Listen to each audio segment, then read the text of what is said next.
Before we dive in, drop a comment and let us know where you're watching from. We'd love to hear from you.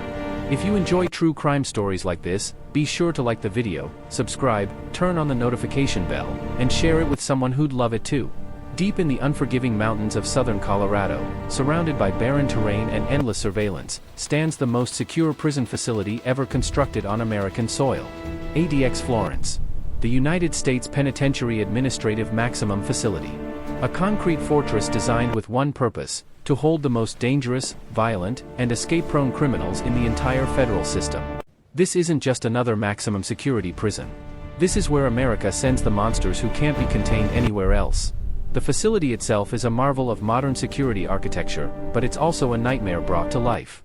Look Built at this in anomaly 1994 here. after a string of violent Check in now. incidents and murders inside other federal prisons, ADX Florence was engineered to eliminate every possible weakness, every conceivable escape route. The walls are reinforced concrete, 12 feet thick in some places.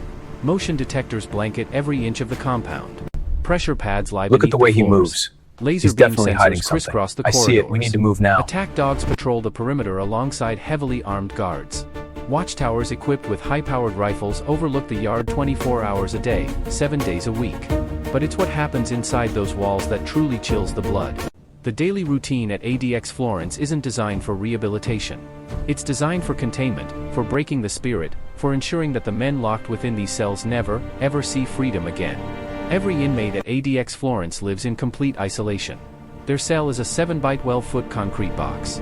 No windows to the outside world, only a narrow slit 4 inches wide that lets in a sliver of natural light but reveals nothing of the landscape beyond. The bed is a concrete slab.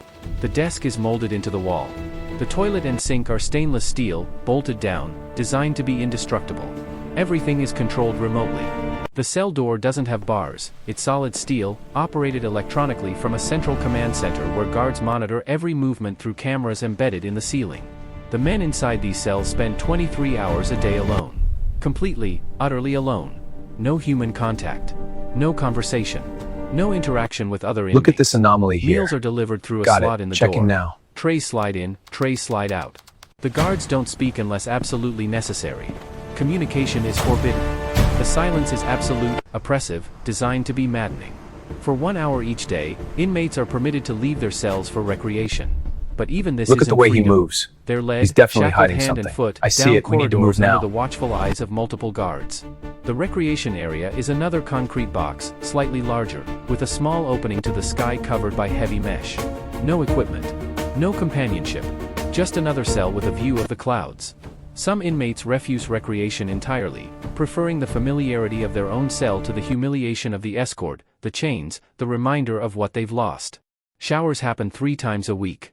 The inmate is escorted, still shackled, to a small shower stall. They have exactly 10 minutes. The water is lukewarm, controlled by the guards.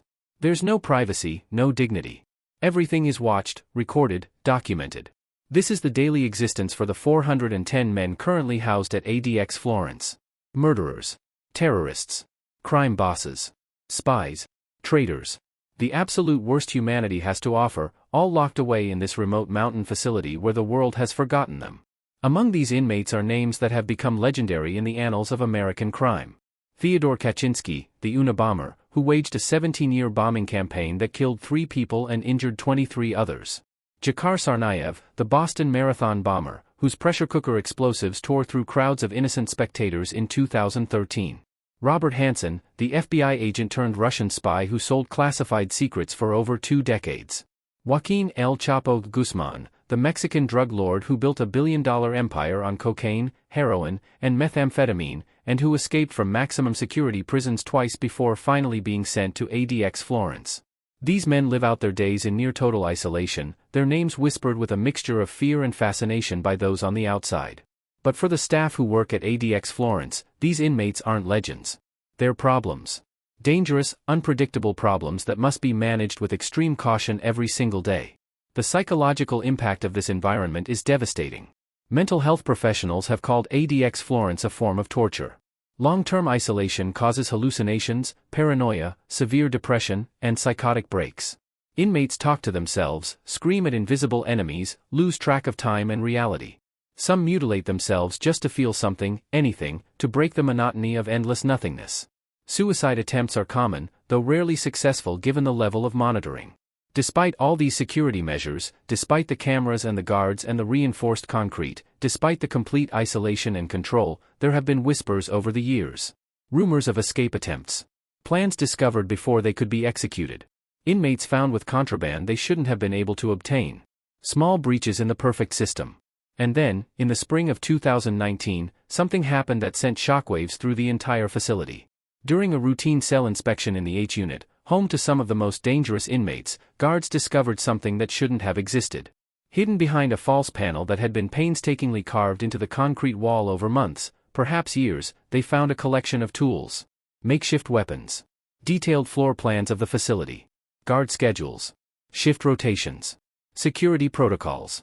And most disturbing of all, a handwritten blueprint for an escape attempt that was far more sophisticated than anything the facility had ever seen. The discovery triggered a complete lockdown. Every cell was searched. Every inmate was questioned. The investigation revealed a network, a conspiracy that reached further than anyone had imagined. But when they opened the cell of the inmate believed to be at the center of it all, what they found changed everything. The cell belonged to inmate 74130, Marcus, the architect, Delacroix. A former Special Operations Intelligence officer turned mercenary, turned arms dealer, turned the mastermind behind a criminal network that had operated across 4 continents. Delacroix had been sent to ADX Florence in 2011 after orchestrating a daring courthouse escape in Miami that left 2 federal marshals dead and 3 others critically wounded. His file was stamped with red warnings on every page: extremely intelligent, highly manipulative, expert in surveillance and counter-surveillance, trained in escape and evasion tactics. He was exactly the kind of inmate ADX Florence was built to contain. But when the tactical response team breached his cell that morning, weapons drawn, prepared for anything, they found it empty. Not empty as in Delacroix was gone. Empty as in the cell had been systematically stripped. The concrete slab bed was bare. The walls were covered in strange markings, symbols that meant nothing to the guards but clearly held significance. And in the center of the floor, written in what appeared to be blood, were 5 words: "You're watching the wrong cells." The warden, James Holloway, a 30-year veteran of the federal prison system who had seen everything, felt his blood run cold. In his 3 decades of service, he had never encountered anything like this. ADX Florence didn't have escapes. It didn't have conspiracies. It was designed to be impenetrable, foolproof. Yet here was evidence that someone had been planning something massive right under their noses. The investigation intensified. FBI agents flooded the facility. Every square inch was examined. Digital forensics teams tore apart the security footage, searching for anomalies, gaps, anything that might explain how Delacroix had managed to communicate with other inmates, how he had obtained materials, how he had hidden his activities from the constant surveillance. What they discovered was both brilliant and terrifying. Delacroix hadn't broken the system. He had learned to speak its language. The seemingly random symbols on his walls weren't random at all. They were a code, a visual language that he could use to communicate through the narrow window slits in the cell doors. By positioning himself at specific angles at specific times, he could transmit messages to other inmates down the corridor. It was a system that required perfect timing, extraordinary patience, and an intimate understanding of the guard rotation schedules. But that was just the beginning. Further investigation revealed that Delacroix had also compromised one of the correctional officers. Not through violence or threats, but through something far more insidious: psychological manipulation. Over the course of 18 months, he had slowly, methodically befriended Officer Daniel Reeves, a 28-year-old guard struggling with crushing student loan debt and a sick mother who needed expensive medical treatments. Delacroix had noticed Reeves's stress during their brief interactions. He had asked careful questions, shown genuine concern, offered sympathetic words during meal deliveries. He had learned about Reeves's financial troubles, his mother's condition, his desperation. And then, almost casually, he had made an offer. Small favors, nothing major. Pass a note here, deliver a message there. In exchange, money would appear in an offshore account. Enough to help with the medical bills. Enough to ease the burden. Reeves had resisted at first, but Delacroix was patient. He knew the psychology of desperation, had studied it extensively during his intelligence training. He knew that good people could be broken down slowly, one compromise at a time, until they woke up one day and realized they had crossed a line they never thought they would cross. By the time the investigation uncovered Reeves's involvement, he had been facilitating communication between Delacroix and at least 4 other high-value inmates for over a year. The network included Alexander Volkov, a Russian organized crime boss serving life for racketeering and murder. Ramon Vasquez, a former cartel enforcer with connections throughout the American Southwest. James Prophet Keene, a domestic terrorist with a network of followers still operating on the outside. And Thomas Chen, a cybercriminal genius who had hacked into federal systems before his capture. Together, these 5 men had been planning something unprecedented. Not just an escape, but a coordinated operation that would exploit every weakness in the system simultaneously. The detailed plans recovered from Delacroix's cell revealed a scheme that would have required perfect timing, inside help from multiple sources, and resources that shouldn't have been accessible to men in maximum isolation. The plan called for a staged medical emergency that would require multiple inmates to be transported to the facility's medical unit simultaneously. During the transport, when protocol required inmates to be briefly held in a secure staging area, a series of diversions would be triggered throughout the facility.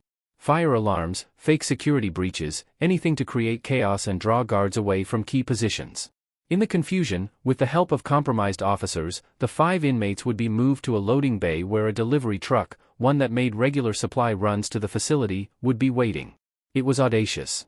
It was intricate. And according to the timeline discovered in the documents, it was scheduled to happen in less than 72 hours. The facility went into complete lockdown. All deliveries were suspended. All staff were questioned extensively. Lie detector tests were administered. Background checks were run again on every employee. 3 additional correctional officers were discovered to have had suspicious contact with inmates, though their level of involvement remained unclear. The entire conspiracy was unraveling, but critical questions remained unanswered. How had Delacroix made contact with people on the outside to arrange the escape vehicle? How had money been transferred to pay off the officers? How had detailed facility information, including security protocols that were supposed to be classified, ended up in the hands of an inmate who had been in complete isolation for 8 years? The answer came from an unexpected source. Thomas Chen, the cybercriminal, agreed to cooperate in exchange for a transfer to a different facility. What he revealed sent shockwaves far beyond the walls of ADX Florence. Delacroix hadn't made contact with the outside world through traditional means. He had done something far more sophisticated. Using smuggled components obtained through compromised officers over the course of years, components so small and seemingly innocuous that they had passed through security checks unnoticed, he had built a rudimentary electronic device. A transmitter, cobbled together from parts scavenged from medical equipment, light fixtures, and other sources. It shouldn't have been possible, but Delacroix's military intelligence background had given him the knowledge, and his patience had given him the time. With this device, hidden in a hollowed-out section of his concrete bed, he had been able to send brief, encrypted signals that were picked up by an associate on the outside who monitored specific frequencies. It was primitive, the digital equivalent of Morse code, but it was enough. Enough to coordinate. Enough to plan. Enough to compromise the most secure prison in America. But here was the part that made Warden Holloway's blood run even colder. When the tactical team had breached Delacroix's cell and found it empty, they had assumed he was somewhere else in the facility. Perhaps hidden, perhaps already attempting to execute his escape. They had locked down the entire complex, searched every inch, accounted for every inmate. Marcus Delacroix was in his cell. He had always been in his cell. The empty cell had been an optical illusion, a trick of lighting and positioning that Delacroix had choreographed perfectly. He had wanted to be discovered. He had wanted them to find the plans, to panic, to think they had stopped something terrible. Because the real escape attempt wasn't scheduled for 72 hours from now. It had already happened. And when the FBI cross-referenced surveillance footage with prisoner counts over the previous 6 months, they made a discovery that brought the entire investigation to a halt. One of the 410 inmates currently housed at ADX Florence wasn't who he was supposed to be. The discovery hit the investigation team like a freight train. For 6 months, an imposter had been living in cell block C unit, passing himself off as inmate 62894, Daniel Ice Morrison, a convicted hitman serving consecutive life sentences for 17 murders. Morrison was a ghost in the system, a man with no family, no visitors, no contact with the outside world. He was the perfect target for substitution. And whoever was in his cell now had been playing the role flawlessly, never breaking character, never raising suspicion. But if the man in Morrison's cell wasn't Morrison, then where was the real Daniel Morrison? And more importantly, who had taken his place? The FBI brought in forensic specialists, biometric experts, anyone who could help unravel what had happened. The imposter in Morrison's cell was removed and placed in solitary interrogation. For 3 days, he said nothing. He simply smiled whenever questions were asked, a cold, knowing smile that suggested he was enjoying watching the investigators scramble. Meanwhile, the search for answers led the team backwards through 6 months of surveillance footage, medical records, and facility logs. What they pieced together was a masterwork of criminal ingenuity that had taken years to orchestrate. It had started with a routine medical transport. Morrison had complained of severe chest pains, symptoms consistent with a heart attack. Protocol required immediate transport to a civilian hospital, as ADX Florence's medical unit wasn't equipped for cardiac emergencies. Morrison had been taken to Parkview Medical Center in Pueblo, 35 miles away, under heavy guard. The hospital records showed that Morrison had indeed suffered a cardiac event. He had been stabilized, kept overnight for observation, and returned to ADX Florence the following morning. The guards who had escorted him confirmed his return. The paperwork was in order. Everything had proceeded according to protocol. Except it hadn't. The FBI obtained the hospital's internal security footage that wasn't part of the official transfer documentation. What they saw made the impossible suddenly, horrifyingly clear. During Morrison's overnight stay, there had been a shift change among the hospital security personnel.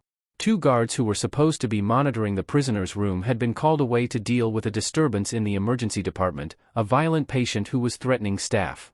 It was chaos, all hands on deck, exactly the kind of situation where protocols might slip for just a few minutes. In those few minutes, someone had entered Morrison's room. The footage showed a figure in medical scrubs and a surgical mask, completely unremarkable in a hospital setting. The figure had administered something through Morrison's foreline. Within seconds, Morrison had slipped into unconsciousness. Then, moving with practiced efficiency, the figure had disconnected the monitoring equipment, repositioned Morrison on a gurney, and wheeled him out through a service corridor that led directly to the loading docks. By the time the guards returned to Morrison's room 7 minutes later, a different man was in the bed. A man who looked remarkably similar to Morrison. Similar height, similar build, similar facial features. Not identical, but close enough that in the low lighting of a hospital room, with the patient appearing groggy and disoriented from medication, the substitution went unnoticed. The imposter had been returned to ADX Florence the next morning. He had walked back into Morrison's cell, and for 6 months, he had lived there, maintaining the fiction, waiting. But waiting for what? The answer came when investigators finally identified the imposter. His fingerprints matched those of Viktor Sokolov, a former Russian intelligence operative who had been declared dead 3 years earlier in a supposed car bombing in Prague. Sokolov was a specialist in deep cover operations, a man trained to become other people, to disappear into identities so completely that even close associates couldn't tell the difference. But Sokolov wasn't working alone, and he wasn't working for Russia anymore. He was working for Marcus Delacroix. The entire substitution, the elaborate escape plan that had been discovered, the compromised officers, all of it had been orchestrated by Delacroix as a distraction. While the facility focused on preventing a mass escape that was never going to happen, the real objective had already been accomplished. Daniel "Ice" Morrison, one of the world's most prolific contract killers, was free. He had been free for 6 months, living under a new identity, untraceable, unstoppable. And according to intelligence that the FBI began receiving from international sources, Morrison had already resumed his work. 3 high-profile assassinations in Europe over the past 4 months, all bearing his signature style, all initially attributed to other parties. But the horror didn't end there. When the FBI finally broke Sokolov during interrogation, he revealed the full scope of Delacroix's plan. Morrison's escape hadn't been the endgame. It had been a field test. Delacroix had been proving that ADX Florence could be beaten, that even the most secure facility in America had vulnerabilities that could be exploited with enough patience, intelligence, and resources. He was selling that knowledge. To cartels, to terrorist organizations, to foreign governments, to anyone willing to pay. For the right price, Delacroix could arrange the extraction of any inmate from any facility in the federal system. He had already identified 12 additional targets in various prisons, all high-value criminals with resources on the outside, all willing to pay millions for their freedom. The network of compromised officers ran deeper than anyone had imagined. It wasn't just ADX Florence. Delacroix had spent years identifying vulnerable staff across multiple facilities, building a web of corrupted individuals who could be activated when needed. Daniel Reeves hadn't been the first. He wouldn't be the last. Warden Holloway authorized a complete security overhaul of ADX Florence. New protocols were implemented. Technology was upgraded. Staff underwent extensive retraining and psychological evaluation. But everyone involved in the investigation knew the truth: if Marcus Delacroix could orchestrate something this sophisticated while locked in 23-hour isolation, what else was he capable of? The real Daniel Morrison was never recaptured. The FBI tracked leads across 4 continents, but he had vanished into the criminal underworld as completely as a ghost. Sokolov was transferred to a different facility under an assumed name, his location classified, his very existence erased from official records. As for Delacroix, he remained in his cell at ADX Florence, seemingly content, showing no signs of distress or disappointment that his escape plan had been foiled. When Warden Holloway visited him personally to inform him that they knew everything, that Morrison was gone but the remaining conspirators had been stopped, Delacroix simply smiled. "Warden," he said quietly, his voice calm and measured, "you found exactly what I wanted you to find. You stopped exactly what I wanted you to stop. And you learned exactly what I wanted you to learn. The question you should be asking yourself is this: if I could orchestrate Morrison's escape while you were watching me every second of every day, what else have I already put into motion that you haven't discovered yet?" The words hung in the air like a death sentence. Holloway left the cell, his hands shaking, his mind racing through every possibility, every vulnerability, every potential compromise that might already be underway. 6 weeks later, during a routine transfer of a high-value terrorism suspect from ADX Florence to a federal courthouse in Denver for a pretrial hearing, the armored transport vehicle was ambushed on a remote mountain highway. The suspect vanished. The guards survived, but they could provide no useful information. The attackers had been professional, efficient, and seemingly invisible. When investigators examined the route, the timing, and the execution of the ambush, they found Delacroix's fingerprints all over it. Not literal fingerprints, but the hallmarks of his planning, his precision, his intimate knowledge of federal transport protocols. Marcus Delacroix remained in his cell, watched 24 hours a day, isolated from all human contact, supposedly powerless. But somewhere in the shadows of America's prison system, his network continued to operate, continued to grow, continued to prove that even concrete walls 12 feet thick couldn't contain a mind brilliant enough, patient enough, and ruthless enough to turn the system itself into a weapon. ADX Florence still stands in the Colorado mountains, still houses America's most dangerous criminals, still maintains its reputation as the most secure prison ever built. But those who work there, those who guard the monsters locked within its walls, know the truth. They know that perfect security is an illusion. They know that every system has weaknesses. And they know that somewhere in those cells, behind those steel doors, other inmates are watching, learning, planning, waiting for their moment. The Alcatraz of the Rockies isn't just a prison anymore. It's a chessboard where the world's most dangerous minds play games with stakes measured in human lives. And the game, as Marcus Delacroix proved, is far from over. Some monsters escape through tunnels and sewers. Others escape through minds and manipulation. And the most dangerous ones never have to leave their cells at all.